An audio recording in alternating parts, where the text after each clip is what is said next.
ত্বকের জেল্লা বাড়াবে যে 5 খাবার। রাঙা আলু যুক্ত করুন খাবার তালিকায়। রাঙা আলুতে রয়েছে বিটা ক্যারোটিন, ভিটামিন এ এর মতো দুটি উপাদান যা ত্বকের জন্য ভীষণ উপকারী। নিয়মিত রাঙা আলু খেলে ত্বকের জেল্লা হবে চোখে পড়ার মতো। শরীর সুস্থ রাখতে বা ওজন কমানো থেকে শুরু করে ত্বক বা চুলের যত্নে বাদামের দোকর সর্বত্র।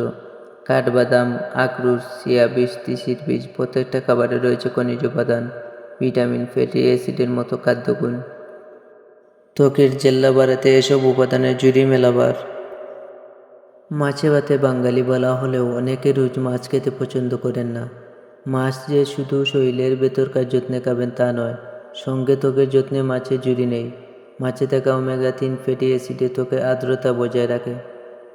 ত্বক টান টান রাখতে তাই রোজ খান নানা স্বাদের মাছ। শুধু রূপচর্চায় শসা নয়, ত্বকের আর্দ্রতা ধরে রাখতে খাদ্য তালিকায় রোজ শসা রাখুন। শসায় রয়েছে 95% বেশি পানি। নিয়মিত শসা খেলে ত্বক থাকবে স্বাস্থ্যকর ও সুন্দর। টমেটোর মধ্যে রয়েছে প্রচুর পরিমাণে অ্যান্টিঅক্সিডেন্ট এবং ভিটামিন সি, যা শরীরের রোগ প্রতিরোধ ক্ষমতা বৃদ্ধির সঙ্গে সঙ্গে ত্বকের নানা সমস্যার সমাধান করে।